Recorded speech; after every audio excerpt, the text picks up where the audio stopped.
नुकतीच पावसाची एक मोठी सर येऊन गेली होती. आकाशात काळे ढग जमल्यामुळे अंधार जरा जास्तच गडद वाटत होता. निलेशने फोनमध्ये एक नजर फिरवली. रात्रीचे 1:30 वाजलेले. रस्त्यावर वाहनांची वर्दळ नव्हती. आजूबाजूला शुकशुकाट पसरलेला. वातावरणात भलताच गारवा जाणवत होता. कुठल्याही क्षणी पाऊस पुन्हा जोर धरेल या विचारात असतानाच त्याच्या समोर एक बाईक येऊन थांबली. कुठे जायचंय मित्रा? बाईकवर बसलेल्या त्या व्यक्तीचा आवाज आला. निलेशने जरा पुढे होऊन पत्ता सांगितला. त्या बाईकवरील व्यक्तीने पाठीमागे बसायचा इशारा केला. निलेशने एक नजर त्याच्याकडे निरखून बघितलं. पिवळ्या रंगाचा रेनकोट, काळे शूज, डोक्यात हेल्मेट, पाठीवर सॅक घेतलेली ती 30 ते 35 वर्षांची व्यक्ती ठीकठाक दिसत होती. कदाचित नाईट शिफ्ट संपवून घरी परतत असेल असा विचार करत निलेश त्याच्या मागे बाईकवर बसला. इतक्या रात्री इथे काय करतोय? खूप घाईत दिसत आहेस. आरशातून मागे बघत बाईकवाल्याने विचारलं. घाई तर रोजचीच आहे, पण आज खरंच तुम्ही देवासारखे धावून आलात. नाहीतर या वेळेला इथे एक पण वाहन मिळणं मुश्किल. निलेश सुटकेचा निश्वास टाकत म्हणाला. यावर होकारार्थी मान हलवत त्या व्यक्तीने आपली सहमती दर्शवली. पण इतक्या रात्री तुम्ही या सुनसान रस्त्यावर कसे? बाईक स्वाराने परत विचारलं. एका पार्टीला गेलो होतो. परत येताना गाडीत मित्रासोबत भांडण झालं. गाडी त्याची होती. शब्दाला शब्द लागला आणि वाद वाढत गेला. मला राग अनावर झाला. मग मी मागचा पुढचा विचार न करता तावातावातून गाडीतून उतरलो. नंतर पश्चाताप झाला ती गोष्ट वेगळी, पण सुदैवाने तुम्ही भेटलात. खरंच खूप मदत झाली. नाहीतर इतक्या रात्री मी काय केलं असतं? बोलता बोलता निलेश शांत झाला. ते तर माझं कामच आहे हो. मला रोज रात्री कामावरून घरी जाताना असाच उशीर होतो. कधी कोणी दिसलं की मी नेहमीच मदत करतो. आणि दुसरी गोष्ट म्हणजे तुम्हाला कधी कोणी गरजू व्यक्ती लिफ्ट मागताना दिसल्यावर तुम्ही सुद्धा मदत करतच असाल की? बाईक स्वाराने अगदी सहज विचारलं. हो तर, आणि सर्वांनी करायलाच हवी. मी सुद्धा नेहमीच करतो. बाहेरच्या अंधाराकडे एकटक बघत निलेश बेफिकीरपणे खोटं बोलत म्हणाला. अहो, मग त्या दिवशी मदत का नाही केली? 2 आठवड्यांपूर्वी शहरातल्या चौकात एका गाडीचा भयंकर अपघात झाला होता. चालक गंभीर जखमी अवस्थेत मृत्यूशी झुंज देत होता. तुम्ही गाडी घेऊन त्याच रस्त्यावरून जात होता ना? का नाही थांबला? त्या बाईकवरील व्यक्तीच्या बोलण्यात आता एक वेगळाच भाव होता. निलेश एका क्षणासाठी स्तब्ध झाला. त्याला 2 आठवड्यांपूर्वीचा तो दिवस आठवला. ऑफिसमधून निघायला जरा उशीर झाला होता. दुपारच्या वेळी रस्त्यावर वाहनांची रेलचेल कमी होती. निलेश भरधाव वेगात गाडी चालवत होता. तुफान पाऊस कोसळत होता. चौकामध्ये आल्यावर रस्त्याच्या कडेला काही लोकांची गर्दी जमलेली दिसली.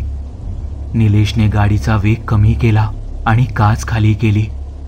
जसजसा तो त्या गर्दीच्या जवळ जात होता तसा त्या घोळक्यात सुरू असलेला गोंधळ त्याला स्पष्ट दिसत होता. कोणाचा तरी भयंकर अपघात झाला होता. एक रक्तबंबाळ झालेला चेहरा आणि आजूबाजूला पसरलेले गाडीचे अवशेष एवढंच काय त्याच्या नजरेला पडलं. तेवढ्यात काही लोक हातातली छत्री सांभाळत मदत मागायला आपल्या दिशेने येत आहेत असं निलेशने पाहिलं आणि गाडीचा वेग वाढवत तो तिथून निघून गेला. त्या बाईकस्वाराच्या आवाजाने निलेश भानावर आला. त्या दिवशी चौकात जखमी अवस्थेत पडलेली ती व्यक्ती मीच होतो.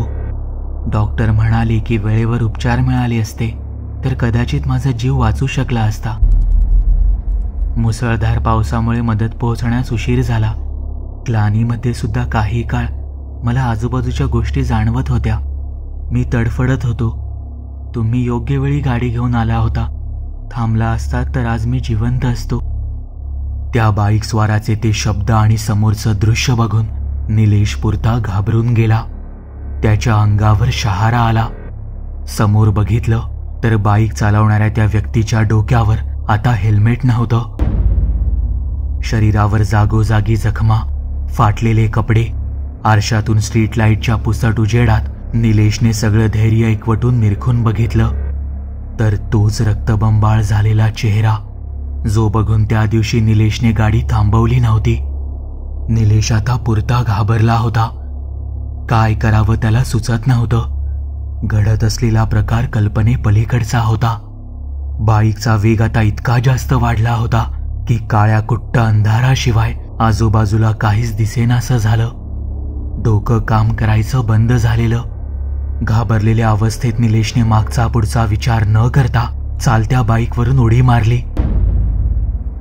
शुद्ध आली तेव्हा निलेश सिटी हॉस्पिटलमध्ये होता. सोबत त्याचे मित्र होते. डोक्याला आणि हाताला मार लागला होता. एवढा प्रसंग होऊनही आपण जिवंत कसे यावर निलेशचा विश्वास बसत नव्हता. मित्रांनी सांगितलं की निलेश त्याच रस्त्यावर बेशुद्ध पडला होता. सकाळी लोकांची गर्दी जमली आणि कोणीतरी ॲम्ब्युलन्स बोलावली. नशीब बलवत्तर म्हणून तो वाचला. डॉक्टरांच्या म्हणण्यानुसार अति स्ट्रेसमुळे त्याला तीव्र झटका आला. पण शरीरावर जागोजागी जखमा आणि डोक्याला इतका मार कसा लागला हे त्यालाच विचारण्यात आले. खरी घटना सांगितल्यावर आपल्यावर कोणी विश्वास ठेवणार नाही याची त्याला पूर्ण खात्री होती. आणि झालंही तसंच.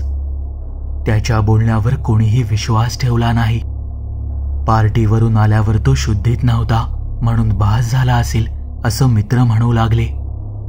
पण त्यात एवढा मोठा योगायोग कसा हा प्रश्न निलेशला सुटतच नव्हता.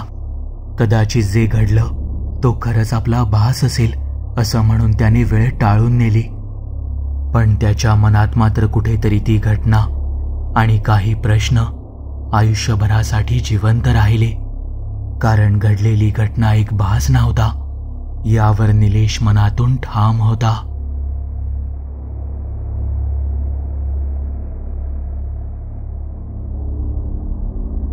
तुम्हाला ही कथा आवडली असेल तर या व्हिडिओला लाईक आणि शेअर करायला विसरू नका. जर तुम्ही आपल्या चॅनलवरती नवीन असाल तर आपल्या चॅनलला सबस्क्राईब नक्की करा आणि बेल आयकॉनवरती क्लिक करा म्हणजे तुम्हाला पुढील येणाऱ्या व्हिडिओचे नोटिफिकेशन लगेच मिळेल. तुमच्याकडेही अशा कथा किंवा अनुभव असतील तर ते तुम्ही मला आपल्या वेबसाईटद्वारे म्हणजेच tekstoryteller.com द्वारे पाठवू शकता.